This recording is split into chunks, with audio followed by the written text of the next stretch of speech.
Hey, Eric and Lisa, how are you this week? Good to see you.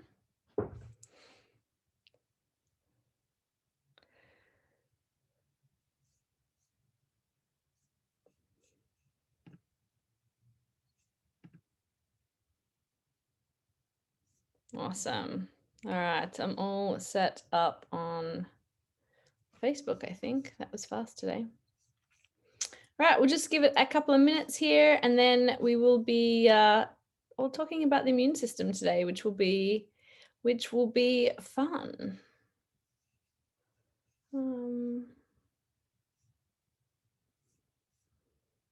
Awesome. So yeah, welcome if you're here on Zoom. Welcome if you are watching us now on Facebook. Hopefully that's all coming through okay.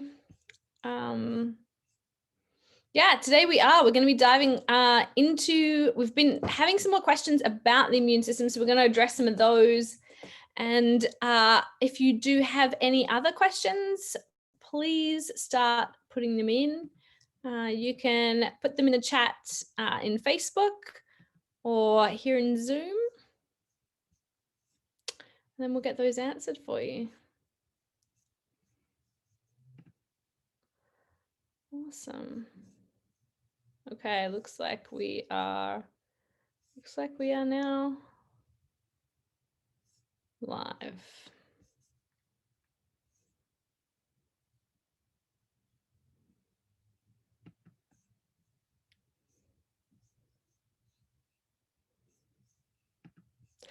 Cool. So yeah, we're going to dive into the immune system. Any questions, let me know. Also, if any of you haven't already, we would so love for you to go to your favorite podcast platform, whether that is Spotify or Apple Podcasts or Google Play, and go and subscribe to the podcast. Leave us a review. We'd love to see you over there. You can download any of our past episodes all the way back to number 1. We got a lot of episodes on there now, so we'd love for you to go and check them out. To be much appreciated. The more you review it or subscribe, the more it gets out to more and more people, and then more people can help keep health simple. So that's what we're all about. So yeah, head over to your favorite podcast platforms. If you don't listen to podcasts, check them out. There are lots of great podcasts out these days. I really enjoyed diving into a lot of different podcasts. So definitely go over there and check them out. There's a lot of great information that you can get from podcasts these days. So yeah, make sure that you go and subscribe. Also, for those of you especially listening on Facebook, if you head over to the healthmadesimpleshow.com, you can register so that you get all our emails and updates. Dr. Bart, good to see you. Good to be seen. Hello there. How are you? I'm doing great, thank you. I'm going to try it here today with these windows open, so I don't know how my lighting will be, but I'm going to give it a whirl here. Okay, awesome. Yes, give it a go. You're coming into some nice bright, well, you've always got sunny weather, I guess, but we're getting cold here. We are in like one of those moments of like, it's just perfect here. Oh, really? It really is. Like every reason why someone wants to live at the beach and be at the beach and all that stuff. Like it's warm, but it's got a nice breeze and it's just sunny and beautiful and all the above. So I'm not rubbing it in. I promise. This is just one of those moments here at the beach. Nice. Very cool. Awesome. Well, we're now live on Facebook. So should we get started? Yeah, let's do it. Let's dive in. All right. So welcome everybody to another episode of the Health Made Simple show. Before we dive into our topic for this week, I want to intro our host, Dr. Bart Precourt, who has been a healthcare provider for over 20 years, practicing a whole range of modalities, including chiropractic, acupuncture, kinesiology, functional nutrition and supplementation, and lab testing, all out of his clinic, Balance Health Studios in the beautiful, it sounds like right now, Seagrove Beach, Florida, as well as with people virtually all around the world. He's also the founder of the Health Edge program, which is a cutting edge health program for entrepreneurs and executives wanting to take their health to the next level. He works with athletes and celebrities all around the world. And so tonight is going to really address some questions we've been having lately. We're still getting a lot of questions about the immune system, and so we wanted to, especially the way the world is right now, dive a little bit deeper into that tonight. Yeah, absolutely. It's and it's perfectly okay. Like, listen, anytime we get an opportunity to review and learn or dive a little bit deeper, I love talking about the immune system. It reminds me of how incredibly designed and how incredibly amazing the human body is. So tonight I'll do a reminder, and I'll talk about some things when it comes to immune cell that are literally kind of getting lost, but they're so incredible when you hear about how the body really works and how we figure out how to fight off things. And like, we don't think about it, but our body's always kind of doing this stuff for us. So I'll dive deep into the immune system. And again, it's still Karen, and it's okay. Like it's big, every day in my office, and it's big every day, when I do virtual appointments about the immune system. And then at the same time, I don't know if it's big enough. And I say that because, so everyone listening tonight, first, let me of course, thank everyone and welcome everyone who's watching tonight. So if you're here on Zoom with us, awesome. Welcome back. Love having you, of course. And then you can, if you have questions tonight, which we're wide open, any questions that you have, it could be about the immune system or not, or anything else that's going on, feel free, just put it in the notes here. And then if you're on Facebook, welcome aboard. Love having you here. And you too can send questions. You send them through Facebook and they'll get them to Karen, and then Karen will get them to me, and we'll do our best to answer them. So this topic, like immune system, and really where I want this to lead tonight, Karen, which is really, I don't even know if the two are connected, but I want to talk about fear, the impact that fear has. And I'm going to do the same thing. I'm going to make it so simple and help us recognize when we're in fear and know what it's doing to us on a cellular level, because those are real important things. So anyways, back to the immune system. There's so many ways for us to continue to enhance it. I think it really does get lost in the media. I think it should be spoken before they ever say anything about anything. It should be, hey folks, remember, if we take care of our immune systems, your body's designed to protect itself. And if you listen to your body will always be working for you. That should be like the disclaimer that takes place 24/7 every single day of the year. We don't hear any of that. So I'm gonna do a little bit of that tonight. And again, this is a reminder for us as individuals, but this is also a reminder for the moms and dads out there. Your little critters running around there, they have incredible immune systems. We have to give them a chance to develop right now. If we miss a year, if we miss 18 months, if we just miss 2 years of development, the long-term plan there's not awesome. So let's make sure that we are paying attention to what's going on there. Yeah, I love that. I mean, imagine if the media, gave you supplement reminders on the news. That would be, yeah, amazing. Because we were talking before, you've been running more and more lab tests on people recently, and there's some really key things we can do for our immune system that people still aren't doing. Yeah, and earlier when we were talking, that it's still, I still like literally I raise my eyebrows, where I would say that right now, my last 20 lab sets that I ran, Karen, I would say 18 or 19 are still low in vitamin D. Yeah, wow, which is one of the key things you can do. Yeah, and I don't know if it's because we've been distracted and people are like the doctors or the experts on, online or on social media have distracted us and for some reason make us believe that it's not important, or maybe you're a practitioner or something. But tell you what, it is important. It can save your life 100%, absolutely, positively, no matter what anyone else says. We were designed to have vitamin D to protect ourselves. So I see these tests coming back and, I'm like, hey, like literally I'm having a conversation with a gentleman yesterday and we're reviewing the labs. We're doing a virtual appointment, kind of like this. And so these are vitamin D levels. They're, it's down in the 30s. And he says to me, yeah, I saw that. My other doctor said that those were okay. They're at a good level. And I said, no, it's awful. That's a barely responding to your immune system has a very, very weak force field. And that's what vitamin D is. It's like a defense mechanism around the cell. Think of like a castle and you have a big wall around it. That wall is vitamin D. And I was explaining this, and I said, your wall is made of like paper.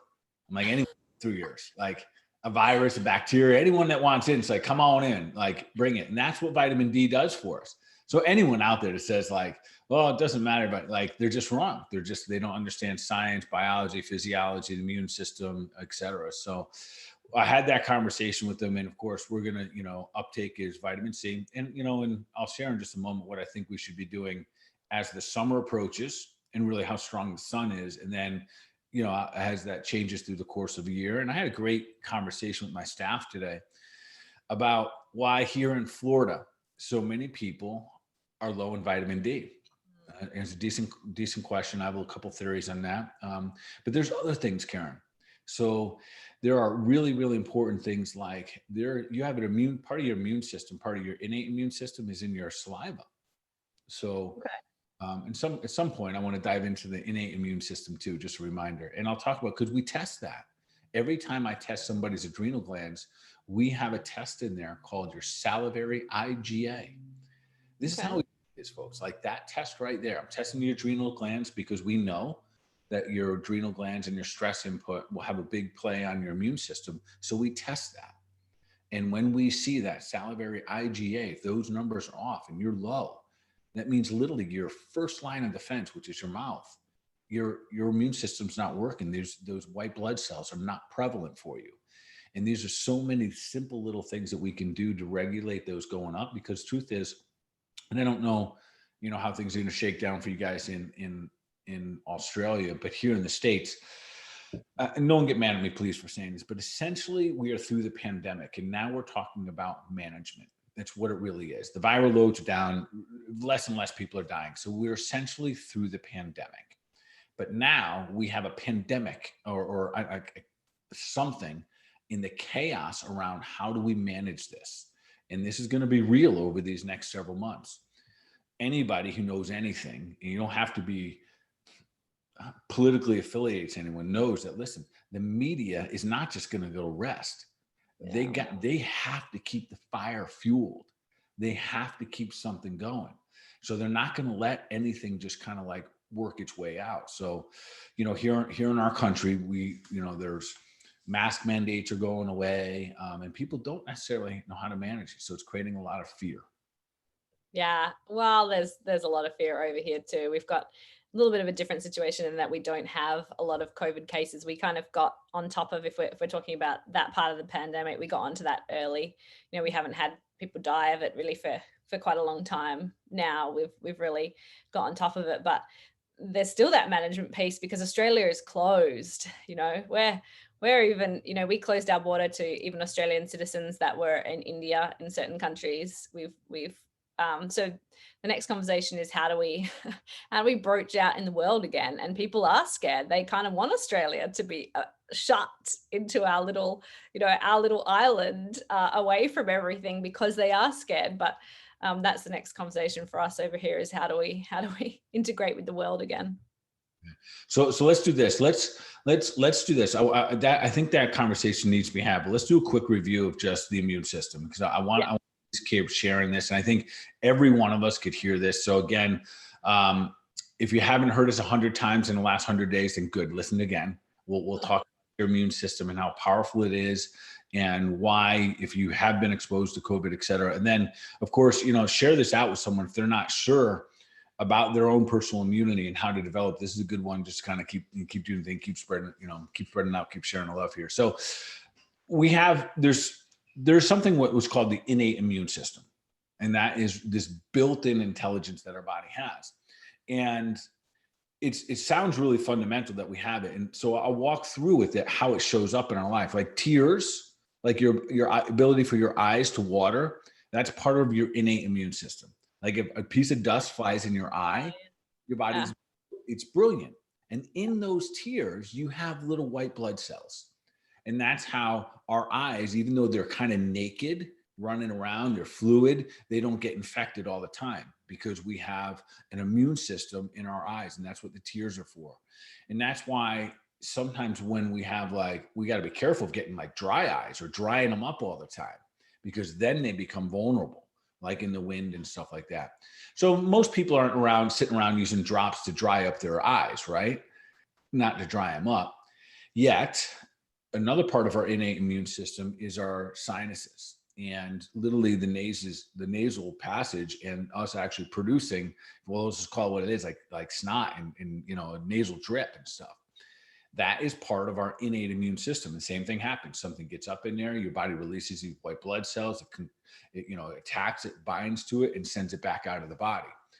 Now, in this situation, Karen, we see a lot of people, most people, I don't know about most, but a lot of people been taught from day one that if you have a runny nose, that you should stop that runny nose. And we take things like, decongestants or just whatever, things that dry up. Nasal sprays, those allergy medicines and all these different things that stop that innate response from happening. So we've got to start just recognize that oftentimes we're interfering with this innate response. So there's a lot of, fundamental things like our skin, for example. Our skin is part of our immune system, and it's a real important part. But so we want to keep our skin as healthy as can be.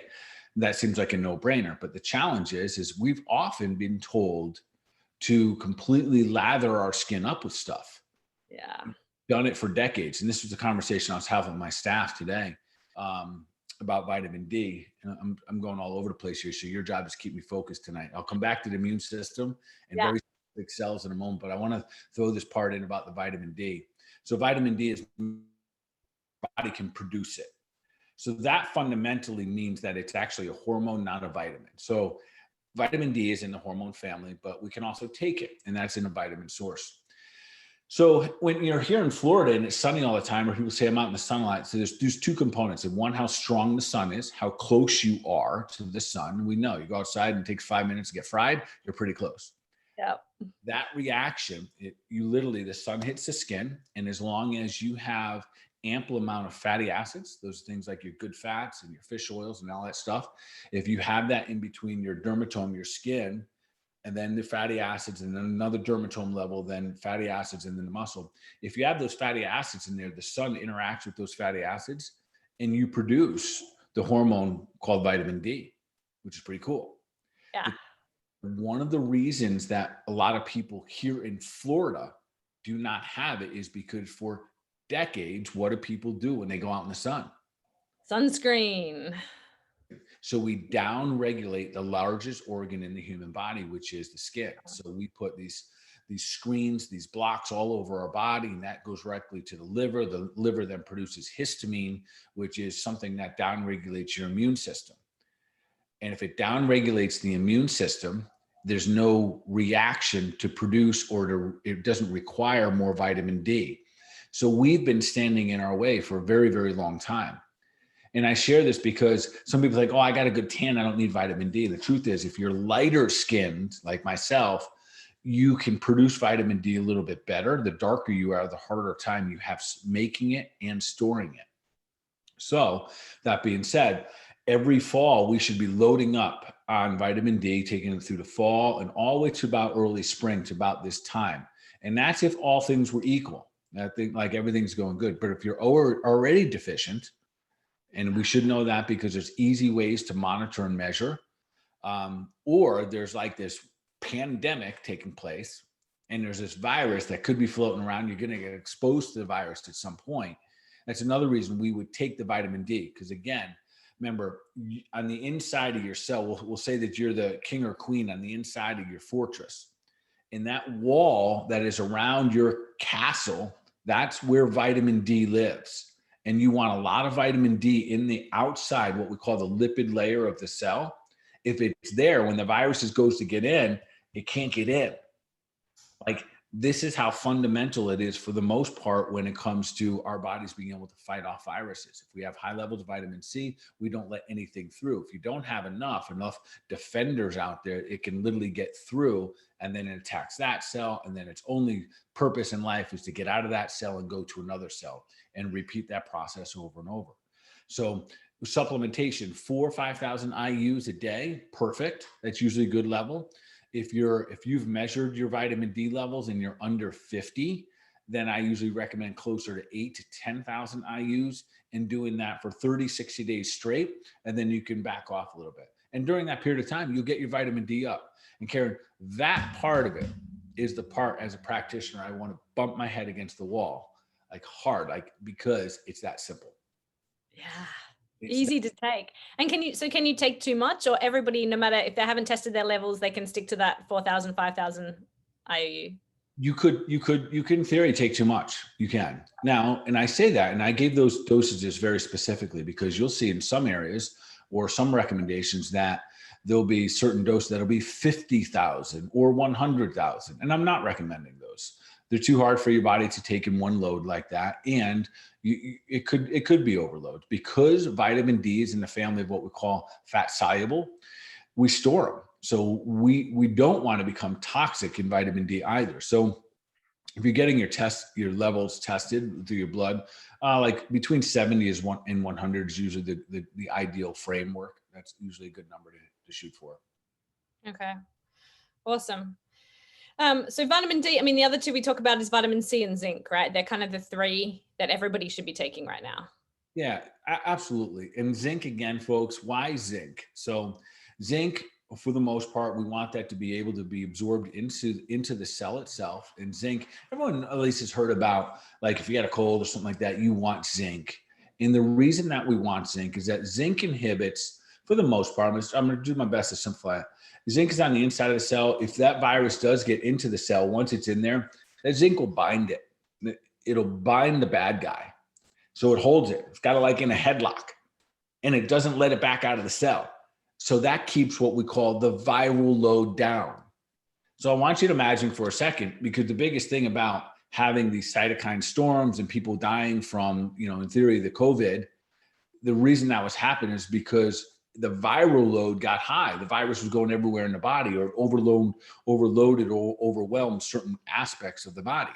Well, if we all had ample levels of zinc and you put all the little viruses in headlocks and you didn't let them spread to the next cell, and then even if they got out of the cell, if your wall around your fortress is really thick and strong, had plenty of defenders, we wouldn't spread this stuff.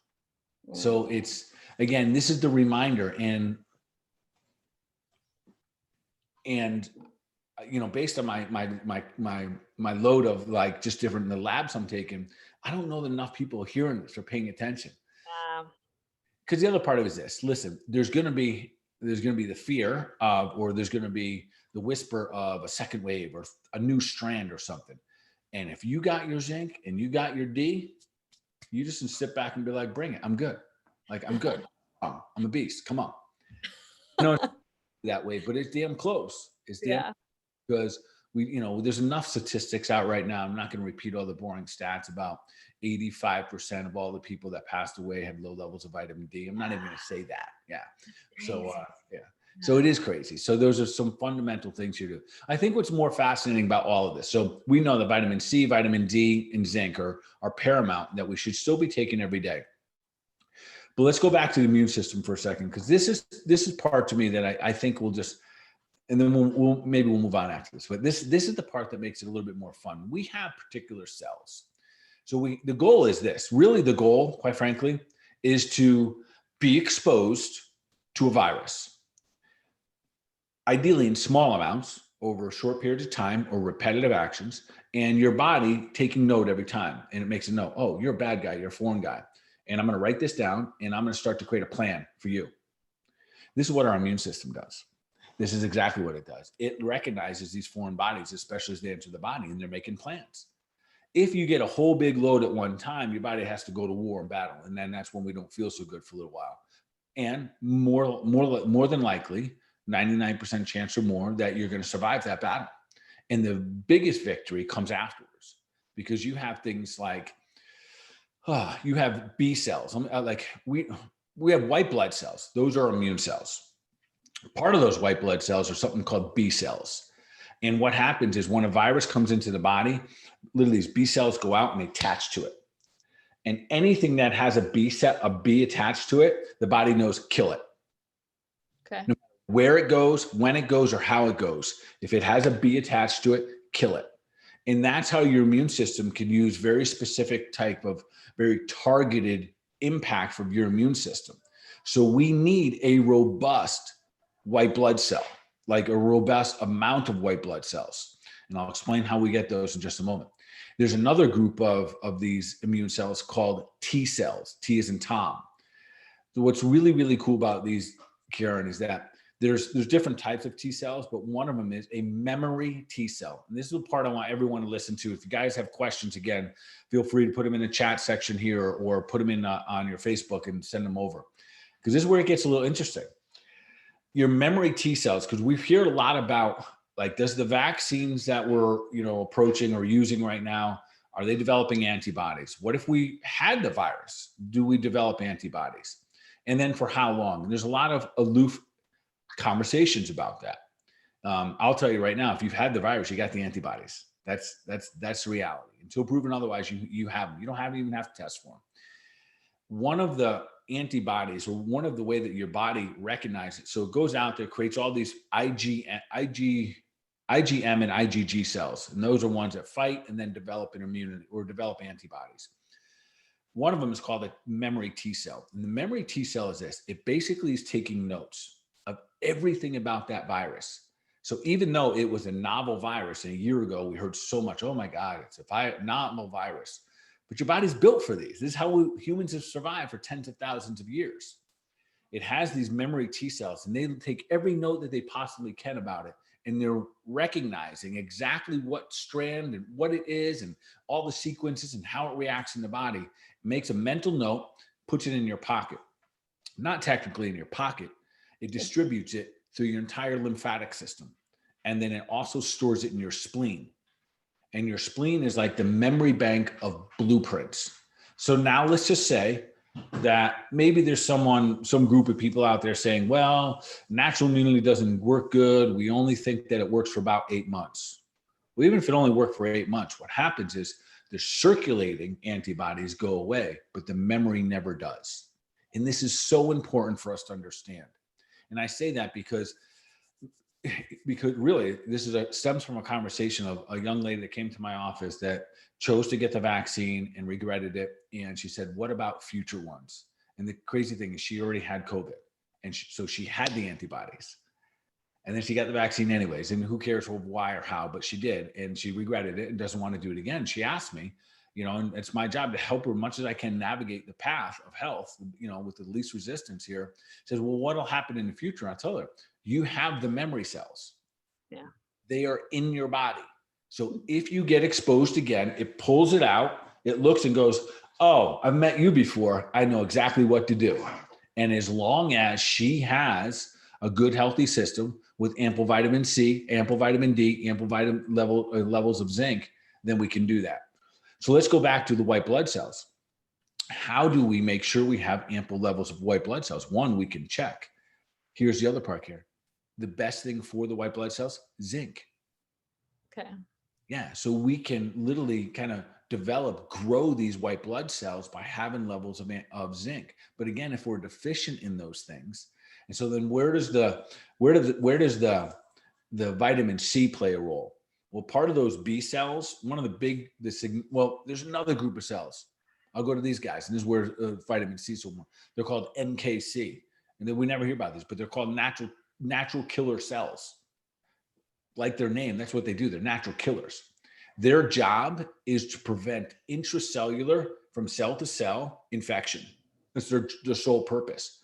What do they use for that? That's the spread of the virus. What do they use for it? Vitamin C. So there's legitimate reasons, and it's not just hypothetical, why we use vitamin C, zinc, and D. So I'm hoping that tonight's will just be a little reminder for you, your children, everyone. Vitamin C, vitamin D, and zinc remain part of your protocol in your efforts to continue to help you and your family moving forward. Yeah, I love that. And we'll put some links in if you guys have run out or you need some more, we'll put some links in there for you to get those. So what about then, is there a difference between natural immunity and the immunity you do get? If you haven't had COVID and you just get the vaccine, what happens there? Is there a difference? Does your immune system react the same? It's a little bit different. Great question. And I think there's still something to be answered on the vaccine side of this. So right now, if you Google it even from the CDC, it's very aloof. And how do I know it's very aloof? I Google it every day. I'm looking, I'm looking for the data, and I don't use talking points. So just because the media or in our country, our politicians are telling us what to do about our health and stuff like that, those talking points don't serve me as a doctor, don't serve me, my clients, me helping them, become the best versions of themselves. So I do read what's, the CDC provides, and not just there. I go to PubMed.org. So I'm really what I'm looking for research. Yeah. Where's our history? Now, listen, and I've said this on this show before, science and research is very, very slow. That much we know. Logic is always fast. So when you're exposed to something, you develop antibodies. So that part is a lock, no matter what anyone says. On the short term of things, we're not seeing an immediate response of all of the different types of white blood cells. We're seeing in certain scenarios, certain types of T cells, certain type of B cells, but there's not a lock in saying, if you get the vaccine, this is going to happen. Where if you get a natural immunity, yes, that is a sequence of events that takes place for every one of us. As long as you have vitamin C, D, and zinc, and some of the others, you're healthy enough and putting good nutrition into your body, you will be able to develop those different white blood cells. But it's, and again, if you think that you're immunocompromised, it's literally like that part of the blood work, what they call a CBC, complete blood count, where we look at your white blood cells. We even break them down: eosinophils, basophils, neutrophils. Not even $100, and you can know what your white blood cells are at. So, like, there are ways of measuring if you have concerns about your immune response, your capability, your capacity to respond. So right now, Karen, the answer is when it comes to natural immunity, yes. If you have had COVID, you have the antibodies. Yeah. Period. And you don't have to test for them. That's why we're not testing for them, because I don't know why we're actually not testing for them, because so many people are concerned. I think we should. So they would know, hey, listen, I got them. But nonetheless, if you've been exposed, you have a memory card. It's sitting in your spleen and sitting in all your in most of your lymph nodes. With the vaccine, we're yet to see, certainly the hope is that with this, because it works entirely different, we're not being exposed to the virus. It's a trigger to a very specific, a spike protein. So it's a different way about going about it. So I think it's still up in the air. I think without doubt, what they do know is that it doesn't go through the normal sequence. So it's not like you're getting exposure. There's going to be steps skipped. And that is part of what the fascinating part of an mRNA, a messenger RNA, the future brings in terms of that science. Like, because you can skip steps for people that are not well. Yet the challenge is you may never develop that natural immunity. And that is why you're already hearing a lot of conversations about boosters, about an additional one next year, and year after year after year. And at some point, we really have to stop and say, well, man, can I sustain putting all this into my body? And we're going to, again, we don't know. Again, remember, science and research are very, very slow. Logic is usually pretty damn fast, and when I say that, and again, my hope is this: every one of us gets through this, we get rocking, we get moving forward, recognize how valuable life is, and we do anything and everything within our power, which is there are tremendous opportunities to do a lot, that we keep moving ourselves moving forward. But with that, I think logic would say, man, what if I had to put a booster in my body every 6 months? Like, how many can I get before it could trigger something? I think that's the logical question. Now, many people don't want to do that, because then it's like you're testing authority, or like you know what I mean? Like, no one's comfortable.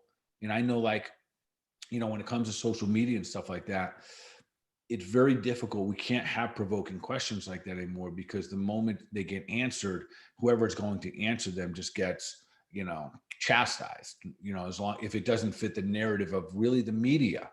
And the media is really driving the tone of what's taking place on social media and in the news and all that kind of stuff. Yeah, no, 100%. We should for sure be able to at least ask the question, or ask questions about our own health, for sure. We got a question here saying, I hear they are saying you can catch COVID more than once. Is that true? And why, if you were vaccinated, would you still be able to get COVID?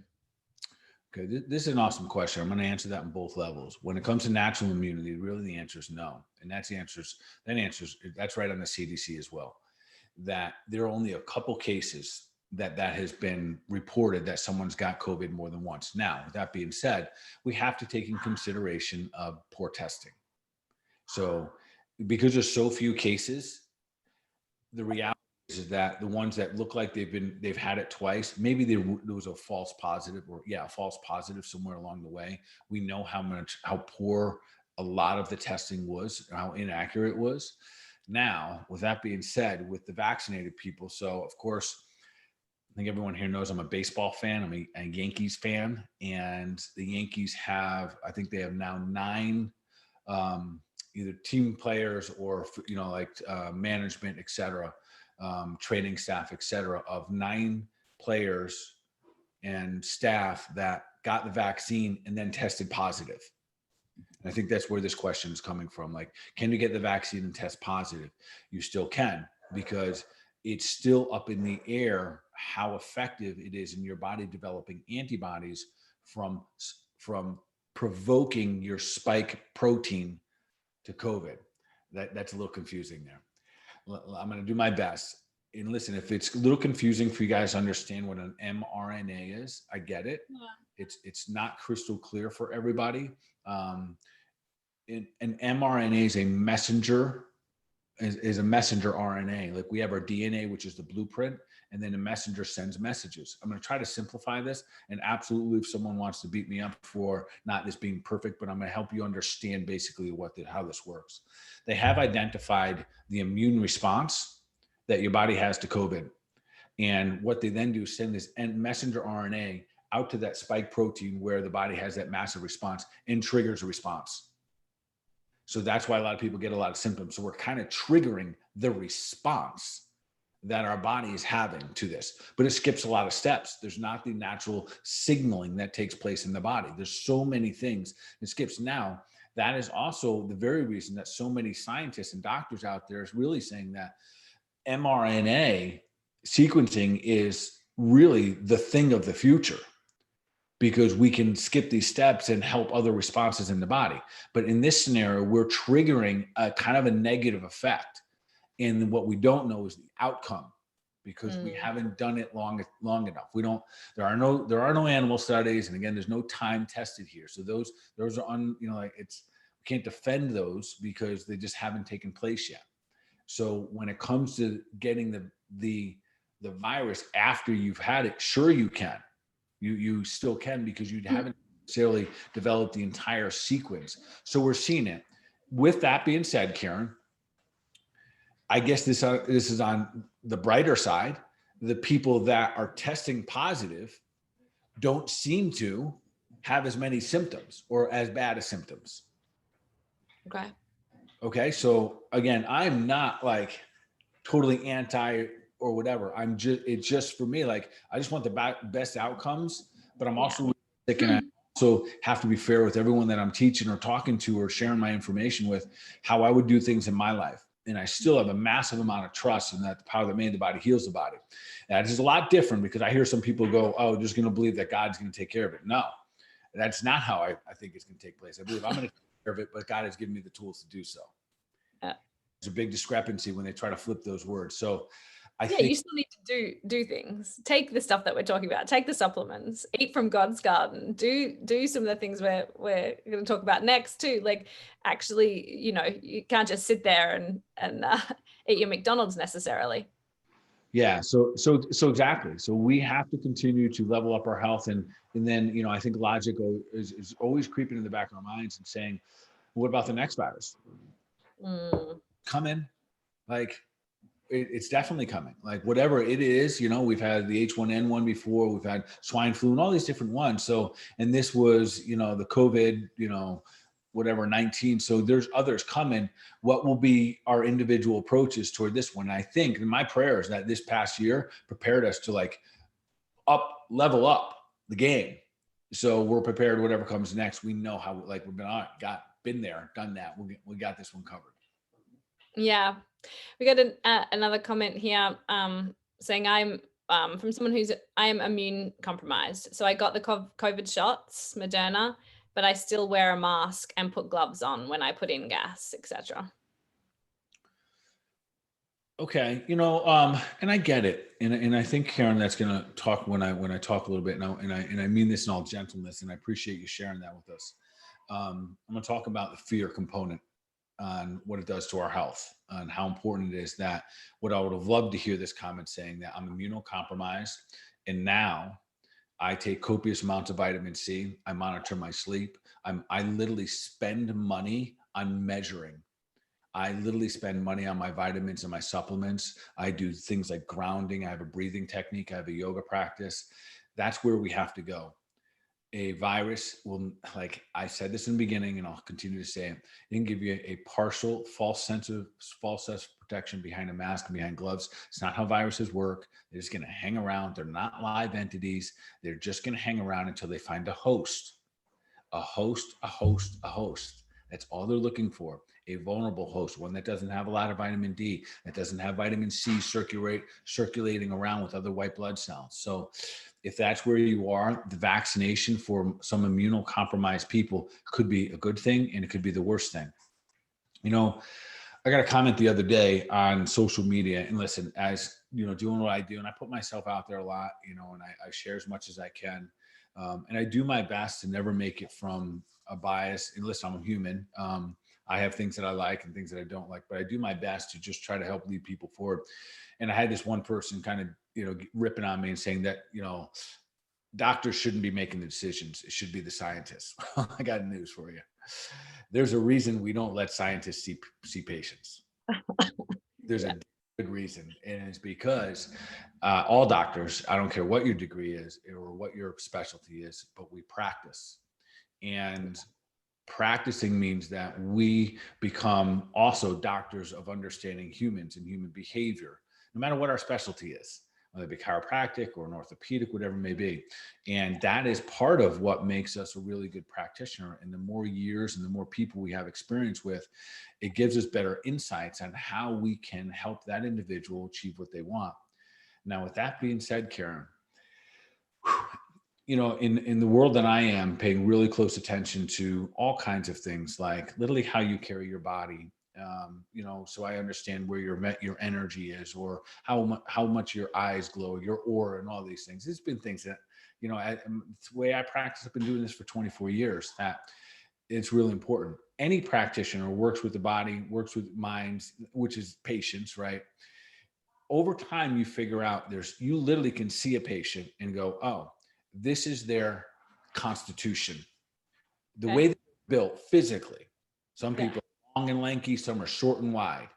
You can tell that certain people, just by the way that they're built, should probably do some things and not do other things. Yeah. As healthcare practitioners, especially if you're a holistic practitioner, this becomes part of our art. So when it comes to drugs, and I don't care what kind they are, or medications, I'm putting those in the same categories. There are certain people out there that should stay away from them all. And it's not because of what science says, it's because of what the practitioner who's practiced for 24 years and have witnessed something that could be good for one person, not the other. And actually, what's good for one could be detrimental to the other. So there are certain groups of people that right now, depending on just their build, I know this sounds crazy, but just their overall constitution. I'll give an example. And I don't think my wife will mind me sharing it. So my wife is long and lanky, I think, and I say that in grace, like she's long and lean. And so, she's very thin. That type of individual, that constitution, for those of you out there that like study Ayurvedic medicine, stuff like that Vata personality, that Vata body type needs to stay away from all drugs, period.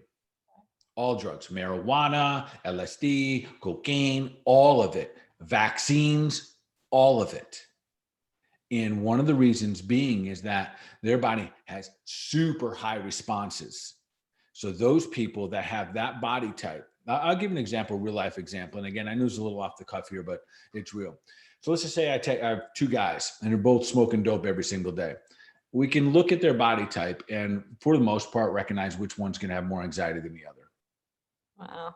Person who's that long, lean body type that has that Vata personality, that kind of on that go, they do not do good with drugs and medications. So we have to be very careful. I have to be very careful with herbs with them. So like I can give one of them a rhodiola. Like for those people, I don't use rhodiola with them. It's too much. That's, it's an energetic herb. It's a like robust herb. I don't use that herb with them. I'll use kava with them. I'll use ashwagandha. I'll use St. John's wort, but I'm not using, like I said, rhodiola. I probably won't use ginseng. And that is on me. That's me as a practitioner. That's my job to best serve those. So when I hear politicians telling people what to do with their health, that's a big no-no. And I think we should all wake up to that, because that's why we have doctors, and that's why you should have a good relationship with your doctor.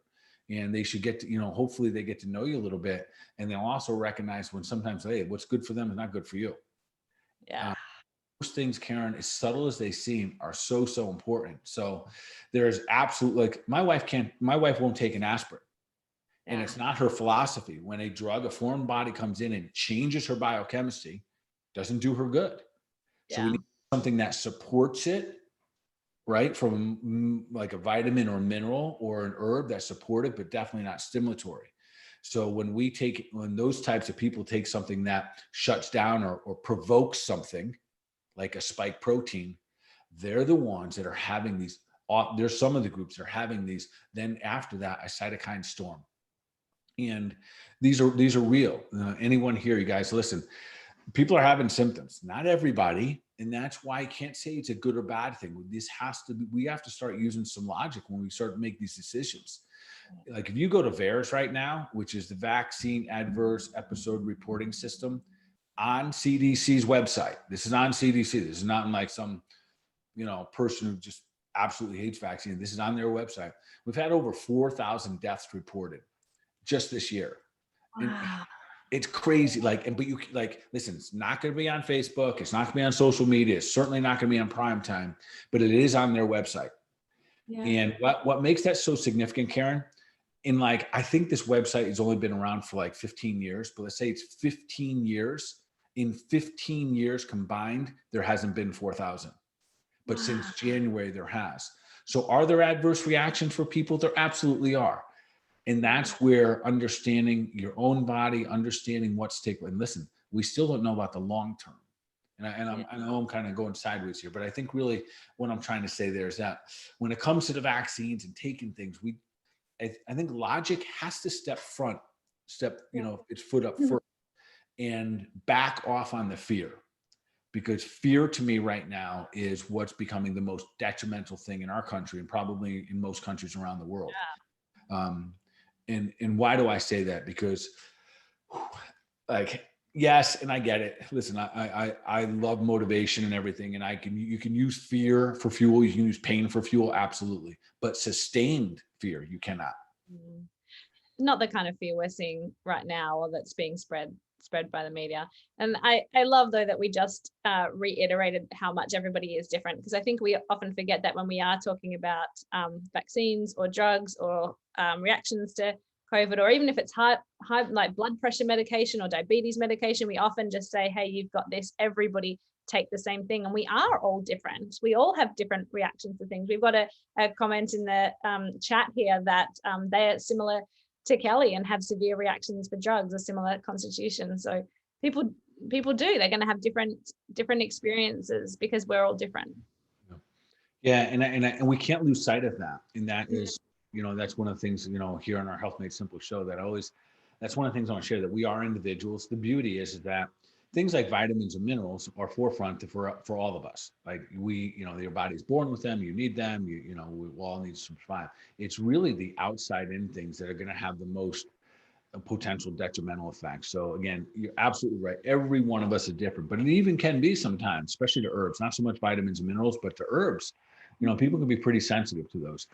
Karen, let's dive a little deeper into the conversation of fear. And listen, I know no one walks around and be like, yeah, I'm in fear. Like, it doesn't, we don't do that. And yet, for the most part, the entire world's been walking around in fear for a little bit, because of fear of the unknown. And really that's anxiety. And that's what it is. The fear of what we don't know what's coming. And under small things, like you're in a fist fight, little fear can do you some good. You're embarrassed, fear will do you good. Yet sustained, it is it is physically unsustainable for the human body to be constantly in a state of fear. It'll kill you. I know that sounds brutal, but I want to share with what happens when you are in fear, when you have anxiety. There's a couple things that happen on a biochemical level. So your brain releases hormones. So it triggers for release of cortisol, epinephrine, those type of stimulatory hormones. Cortisol, specifically when we release cortisol into the system. So hear me close, what happens, especially when it's under that fear and anxiety, it literally shuts down cell growth. So your cells are like growing and adapting, and you're making 2 million red blood cells per second. There's a reason for that. We need them to turn over. And that wasn't a miscue here. 2 million red blood cells per second. Wow. When we have cortisol being released and we're in a state of fear, we slow that production down. That's one thing. We inhibit growth. Most importantly in this conversation is that we shut off, not just down, we shut off the immune response. So are we, by having so much fear, having our children run around with, they don't go outside without a mask on. Can't go inside with a mask. Don't get too close to me. Doesn't have a mask on. I understand that they're not intentionally eliciting fear, but they are. Yeah. Not intentional, but they are eliciting fear. And one of my biggest concerns when I see these kids run around with masks on, and I'll say this one all day long. I won't debate too much about, adults, you're going to use masks and all that stuff. Listen, kids don't need to be in masks. They're not spreaders. They are not they don't spread. Their viral loads are always low. We know that via science and time tested. Second part is they don't have the triggers to go into what's called the cytokine storm. They're not at risk for dying. So it's such a small group that it has to be seriously immune compromised. It's not going to happen to a healthy child. But for every child out there to be in a mask, we're seeing these children. I see these young kids down at the coffee shop sometimes, and 6 or 7, boom, they just put their mask on. They've just been programmed, and not for health reasons, for programming reasons. Yeah. So it's very, very challenging. So I'm getting a little sidetracked here. Anyways, let's go back to what happens when we're under a state of fear. And again, your immune system shuts down, and literally, so it shuts down those NKC cells, those natural killer cells, which remember they're the ones who keep this. They don't let one cell infect another cell. Shut down. They shut off the memory T cells. So you're not taking notes on what you're being exposed to. They shut down the B cells. No one's getting tagged. So these guys are roaming around your body. No one's killing them off. That's what's getting shut down in this constant state of fear, in this constant state of worry. And those are my biggest concerns. And I pray that everyone hears me, that I am not poking fun. I'm concerned, because like many of you, I have patients, friends, and family that, man, they've been hiding for a year and they don't know how to readapt now. Yeah, and that's going to be a big thing going forward. How do we readapt? Because even if we've tried to, I don't know, or we think we're not fearful, what's the impact of having everybody be so fearful around us? I mean, the world is often, our friends, our family, are kind of like what you're saying with the children, are fearful of what's going to happen. Yeah. And then, so one of the things, and tonight, I think this, before we get out of here tonight, I think this.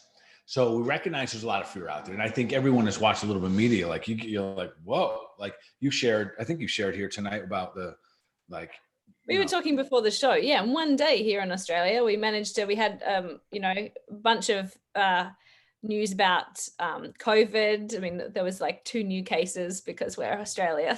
But that's okay. That was still scary.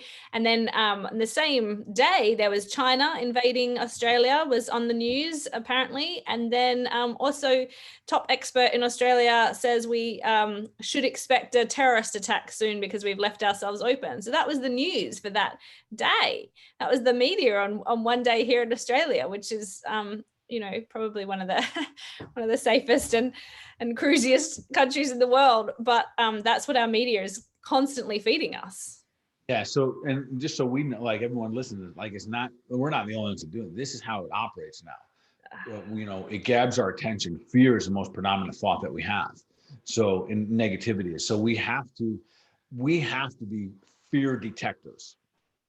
And so I'm going to encourage, we're going to kind of work on this little idea here. So many years ago, I got trained in hypnosis and then got certified as a hypnotist and all that fun stuff. And word patterns and word phrases and the types of words we use, where you put them was critical when you're speaking to your patients, critical. So the detection of fear and the trigger that it has on the mind is like, it makes a difference, every word we use and how we use them. So right now, I'm going to invite all of our guests, like everyone who's listening tonight, to choose to be a fear detector. And the first things we're going to look at is headlines. Yeah. Let me back up a step here. So here's the premise that we're going to work off, and this will be kind of fun. And technically, in life, there's only two true emotions. There's only two emotions that we have, or energies of emotions, and there's love and fear. That's it. So for this point forward, we're going to be like massive, like really good detectors when it comes to fear. Every headline, every news thing, every social media post, everything, ask yourself, is this going to elicit fear or love? And there's nothing in between. You have to ask those two things. Is it going to elicit an emotion of fear or an emotion of love? So now you're going to look at social media entirely different. And my wife and I do this all the time, and we'll literally compare who has more of these like love messages. And one of the ways to do it is that you just follow all the people who post about their animals. Yeah. That's so true. Yeah. The like coolest thing. So like all you got to do, like in our house, we're like members of every bulldog group in the world. And like all you see is all this stuff, like that cool stuff. But every now and then what filters in will be like, did you hear about the latest plane crash? Like, and just ask yourself, fear or love? And if it's fear, let it go. The challenge is that the emotion of fear, Karen, here's the sickening part. It's addictive. Yeah. Yeah, true. It releases cortisol. Cortisol is addictive. It's boom, boom, boom. It's adrenaline being pumped into our veins. Yes. It's self-recognition, being like, man, like I got it. Like I heard that one, like for you, like you saw the China one, stop, toss it. Oh yeah. Doggy post, right? And then the doggy posts are awesome. Yeah, it's so true though. It's so true. Because also a lot of the time you know, people will also say, but I need to be up to date with what's happening. But if you can't do anything about it and it's just going to elicit fear, downregulate your immune system, you're going to, you know, feel bad and feel fearful about that all day. I don't know. Did that really do you any benefit? No, the answer is, listen, I know that people say that. I just want to check. I just want to hear what's going on. No, you're addicted. Yeah. You're addicted to the dopamine rush. You're addicted to the adrenaline that gets dumped into your body. You're addicted to the fight. You're addicted to the argument. You're addicted to the sides, all of that. So, and that's, again, those are all gut checks that we have to do. But if we don't do them, and we don't do them for the children, we don't do them for the teenagers, then their future's in trouble, and psychologically. Let's just say you have a 10-year-old right now, Karen, that means spend 1/10 of its life in fear, literally in fear. Every newscast, every social media, everything we talked about, the possibility of going to school is all fear driven. And it's hard. Like when you think about like what that's going to do to the little developing brain. So with that being said, our job is to become fear detectors and then fear repellers. We don't like back on someone, but just literally dodgeball. Yeah. Yeah. So, you know, and the way that social media works is a great place. So whatever you follow the most, look at the most, read the most, you get the most. Like it is literally, you know, artificial intelligence. It is AI. It's just reading your brain. Yeah. And I, like my wife and I will laugh about our doggy things and all these, like there's this one, I don't know what it's called. It's like Amazing Animals. And it shows how like tigers and bears get along and elephants help, you know, craziest. Like you're like crying every time and you're liking them as much as you can. Like, and then they just keep popping up in the feed. It's literally amazing. So everything tonight I want, you know, the best we can with the listeners here. And if we have any time for questions, let's take those now. Let's detectors. And every time you see something. So for those of you that are good at this, I also want you to be aware, not just with what you read in headlines, but when you're having conversations with people. Are there words and you say, when they say something like, did you hear about blank? Like, is that going to elicit fear or love? Because listen, if it's important, it's going to find you. We all know that. But the addiction of that train wreck, the addiction for us to want to like dig into that is really, really significant at this point. So let's become like a warrior, a tribe of fear detectors and repellers. And again, only two emotions in this world, and it's fear and love. We're operating on one or the other, and there's really no in-betweens. They're all just a subset of those two. Yeah, I love that. I think we can all get behind that. All right, should we do a couple of questions just right here at the end? Yeah, let's do it. If a virus is not alive, how does it move through the body? It has a host, and your cell host. Yeah, so bacteria are alive. They can literally, and they kind of get and grow and grow and grow. Viruses use the host. They need your mitochondria. They need your DNA, and that's why if we don't let them in, we're strong. They don't get a free ride. Yeah, awesome.